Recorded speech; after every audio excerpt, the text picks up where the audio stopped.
Please welcome to the program, Natalie Brown. Hi, everyone. How's it going? It's great. How's it going with you? Great. I'm thrilled to be a part of episode 616. Yes, that's Yes. right. I always forget that the guests get to see what number it is in the waiting That's room. a Yeah. lot. I'm glad you finally made some time to have me on. It's about time. Just kidding. Yeah, we're sorry we waited till 616. We really were thinking about episode 3, but then we lost I some was so paperwork. busy. Well, Yeah. it's true. You're in like everything. You are literally in everything, Natalie. How are you alive? I'm not in everything. I'm very far from in everything, but I might be in maybe a few things that you like, which is pretty cool. Yeah, I'd say so. Over the past decade, we've seen you pop up on a number of shows that we've reviewed on this very program. So, I can yeah. tell you, I can give you thousands of things I'm not in, thousands of things I've auditioned for that I'm not in, but I'm really, really excited and grateful for the ones I have been in because they've been some, really great projects. And this one is not, it's not even no exception. It's a total exception because it's like nothing I've ever done before. Yeah, no, definitely. Yeah. Ashgrove has a very interesting, premise to it. Of course, you've got somebody who's trying to solve a water crisis in the near future, toxic water. It's all over the world. And it's really, the population has a short amount of time and somebody's got to figure it out. And this doctor just needs to take some time and unwind at her country home. And what looks like it's going to be just like a kind of regular weekend in the country becomes a very tense, dramatic sort of situation, and we get kind of like some relationship drama as the main crux of the film. Set to the end of the world. The world Yes. is fake.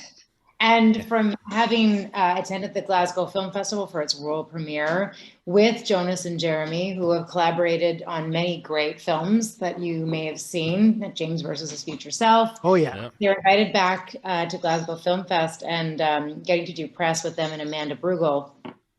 I'm probably just going to repeat all their sound bites. But apparently when they were coming back from doing a festival with James Versus, they said, what do we want to do next? We want to keep challenging ourselves. And Jonas had really wanted to do like a really kind of personal relationship story, something like a marriage story, a chamber piece, as they've called it. And Jeremy was like, that sounds possibly boring. So I'm cool with that as long as the end of the world is at stake. And that's what you've got. And I think what's really interesting is that they conceived of this pre-pandemic. COVID was not a thing. They thought of this water crisis. They researched it extensively and brought in scientists as consultants to make sure everything made sense. And the worry was that, are people going to be like able to relate to this like kind of global pandemic? That too. Everyone can really relate in ways that we never thought possible. It was the first thing that any of us had shot in the pandemic. It was like the fall of 2020. We were figuring out how to do this. And this kind of fit perfectly into like a very small crew, small cast. Everyone's sort of doing like, bringing their own costumes, doing their own hair and makeup, and doing like this very intimate story at the farmhouse that's in Jeremy's wife's family. They've shot there before, and the location itself is a character in the movie.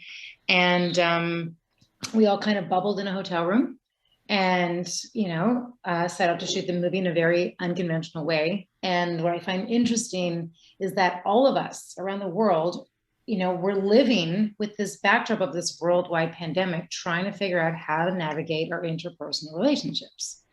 So the movie ends up being it was so prescient to conceive of this, so timely that it's so relatable. So I hope people don't think, oh, is this like a COVID pandemic movie? Because it was, like I said, it was conceived before we all knew just how much we were going to relate to this piece.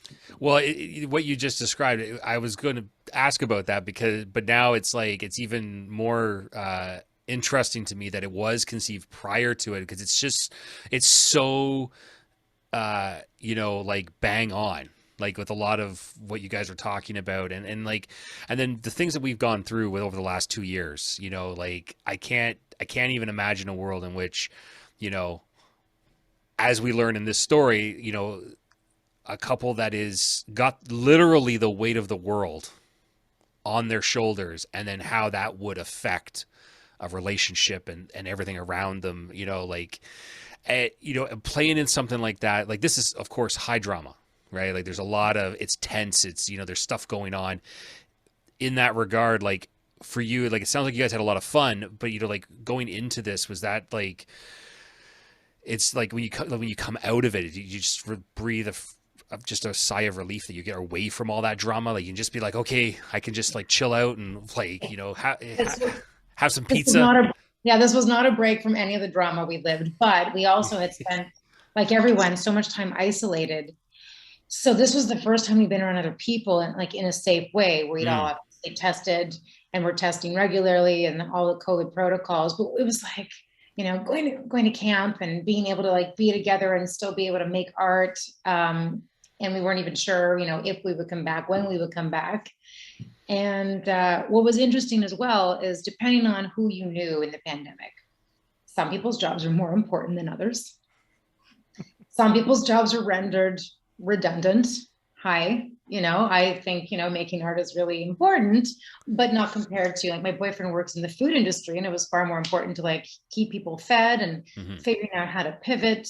Obviously, like, you know, first responders and you know, healthcare workers are far more important. Like Jeremy was saying, his wife is a teacher, he's a filmmaker. Obviously, like, you know, the importance in what she did for a living shifted. And so the character I play, Sammy, in this movie, you know, she worked in beverages, and she was kind of like a sommelier of beer. She was like a Cicero and had a really cool job. And she probably would have been the cool person at the party in the before times. Jeremy had co-created Amanda's character, Jennifer. The process was very collaborative. And he said she probably would have been the most boring person at a dinner party. Now she's the most important person in the world. And so I could relate to Sammy sort of suddenly being redundant in the pandemic, as I was, you know, as an actor trying to figure out how I can be of service. So yeah, there was all kinds of ways sort of to relate to the characters, and it was a very collaborative process. Jeremy? I gotta say, with that that film, like, the film is, of course, you know, a lot of high stakes, high tension drama, but when it gets down to the actual scene of the dinner party where the four of you are just sitting there, that is the most tension I've felt ever. More than the weight of the world. Just that, you could hear, I could hear a pin drop when that was going on. What was it like shooting that scene? I wish I could tell you so many things, but there are several spoilers even in the you know, the way that Jeremy approached shooting this film. What I will say is that there were several secrets, not only between characters, but between actors. Different actors were given secrets that we had to keep from one another. So when you were asking what was it like, you know, when we were shooting, it's like, well, we'd all go back to the, you know, the hotel and try to debrief, but we really couldn't talk about certain things because we weren't sure which character and which actor knew which secret, which made everyone really, really present, because you kind of had to really stay on your toes. And there were different ways of approaching each scene, especially that dinner scene. Yeah. And I want to wait till people have seen the film before we can talk about that. Oh, of course. It's a very unconventional way of shooting that was exhilarating. And it makes the film so much more unique, not only, you know, experiencing making it, but watching it. And I feel like even though you might not know entirely what that secret is, the essence of that comes through to the audience, which I think is really cool. Oh yeah, no, totally. Like, that's the thing. Like, I was on the edge of my seat, definitely, that entire scene. Mr. Green, are you back with us? How's that? Yay. All right. Thank you, Green. Thank you for coming back to the program. I thought we had lost you. I was reborn. I cleansed myself of the water. That's there we go. My fault. I'm glad it was a green and not a brown this time. There you go. There you go. Exactly. Mr. Green, I think you're going to have to replace that the 3 ounces of water you consumed for this part of the show. Yeah, so. Absolutely, I will do that. I was going to say, like, when you're thinking about the concept of this film, how terrifying it was as I was watching it, thinking about not being able to drink water, like the way that we do, like Yeah, what a completely terrifying idea to think that you'd have to manage your water consumption. And then again, prescience again, because I'm thinking about like the sacrifices that we had to make, over the pandemic, that you'd have to, in this case, ration your water instead of rationing your exposure to people. That it's a crazy concept for a movie to think that we can't drink water. It blows my mind. Well, there was a lot of metaphor there as well, because the notion that the very thing that we need to sustain ourselves is the very thing that kills us, or that can kill us, much like love. It's really hard to live without it. But then when we find it and we have it, it's what almost kills us. And there were a lot of metaphors with water throughout the film, especially shooting at the farm.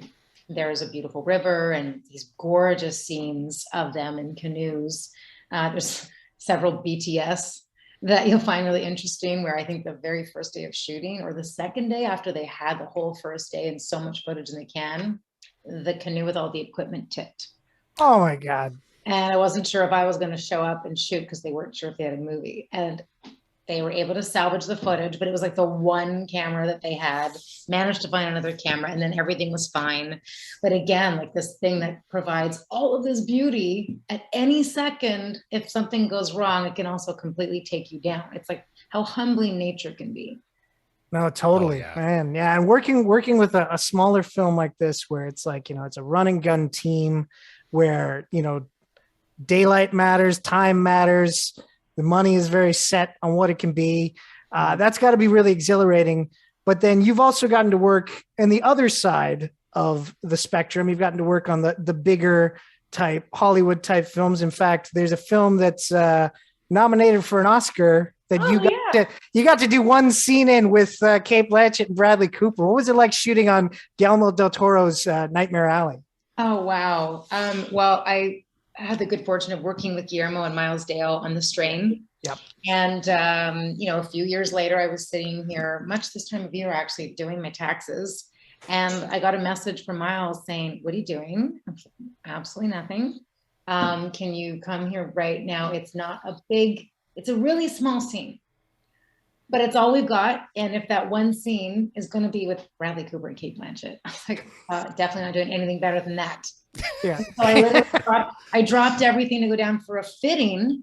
And then all of a sudden, Guillermo was like, "Let's just shoot it now." I'm like, "Shoot what now?" No, it's called Nightmare Alley. I don't have a script. I know it's only a couple of lines. I know I'll be fine. But had I had the weekend to prepare and understand, I would have read the book. I would have watched the original movie. But anyway, just drop and roll. Guillermo says, "Jump." You say, "How high?" And Bradley was lovely. Guillermo was, he's the genius that he is, and affable as ever. And Cate as well. I've never been that struck by a being before in my life. She is so ethereal, but at the same time down to earth, and just like the musicality of her voice and her movements and everything. And she, it was just a wonder to watch her work, albeit briefly. Yeah, Awesome. I can't imagine being in front of three people like that who are top of their games all the way around, and you're getting to participate with that, like as scene partners, even in this limited scope. Like that must be like just so, like as you said, like better than doing your taxes for sure. Better than doing taxes, yeah. And I also, in fact, the scene is still in there, because I have another friend who worked on The Strain, who was called upon to, I think he spent like a month learning the song on the piano, and had this whole scene with Bradley Cooper's mother in the director's cut. I think it was originally 3 hours long. And of course that ended up getting cut. So I'm just glad I'm still in the movie. Yeah, you're in the picture, kid. In the picture. And Katie leans so heavily into that femme fatale of that period. And yet, they all cut, and she's got the whole crew in stitches. Like, she's funny. So there's nothing she can't do. She's my favorite living actress. So to just be in the same room with her and breathe the same air was pretty great. That's awesome. That is awesome. That's got to be quite the treat for somebody, because again, acting's your job. You've been at a bunch of different sets. To get to have something that pops you as well when you go to work, that's fun. That's great. Yeah. It was definitely, reinvigorating, you know, after you go for like several months not working and all of a sudden you're in the presence of greatness. It's humbling and inspiring all at the same time. And obviously I'm gunning for it to win Best Picture. Of course. Tomorrow, and so many Canadians that are nominated too, you know, for set design, and Louis Seguera, who's nominated again for costume design. You know, it's so great because Guillermo loves, you know, he's an honorary Canadian and he hires, you know, half the city of Toronto to work on his films. And so we're so lucky that, you know, he calls Toronto one of his homes and we get to work at that caliber. No, that still blows me away that he decided to come live here. Like, it's like, we are around here and we get it. We love the city, but like, it's kind of cool. Why not us? You know, we've got the crews are so talented, and for sure. The tax credits are attractive, but we also, you know, can produce really great things, and it's inspired a lot of other people to come and make their projects here too. Yeah, I know. Awesome. It's such a great booming community around the GTA that I think it's awesome to see more and more productions, like you said, like come here. You guys, you know, get more opportunities. It's awesome, and we get to see more of you in stuff, right? So that's the key, right? That's what we're all about here. We want to see more Natalie everywhere. Working on it. Yeah. Working on it. Well, at least everyone gets to see Ashgrove tomorrow night, Canadian Film Festival on Super Channel, and the fact that they're airing, you know, all of the movies at the festival is really great. I'm really excited for people to see it. No, yeah, it's a great thing. Like the one thing that I've noticed about from the pandemic on is how adaptive film festivals have gotten, so that they, in some ways, you know, they reach even more people now. Of course, in this situation with Super Channel, you know, Canadian Film Fest, usually held in Toronto, so many people can see it. Now people across Canada get to see this film, which is fantastic. So true. All the festivals, even if they're like a hybrid model, if you're willing to go and sit in the theater and watch it, you can, but then so many more people have access to it. It's true. No, totally. Well, I want to thank you for coming on the program tonight, Natalie. It's been a blast talking to you. I can't wait for more people to get to see Ashgrove. Oh, yeah. And of course, whenever you've got another project coming down the pipe, we'd love to talk with you. I got one I think you might like. I just don't know when it's going to be released, but it's called The Breach, with Alan Hocko, Rodrigo Godino, who is, his magazine is Rue Morgue. Oh, right. Yeah. It's got kind of a quantum horror. It's executive produced by Slash. Nice.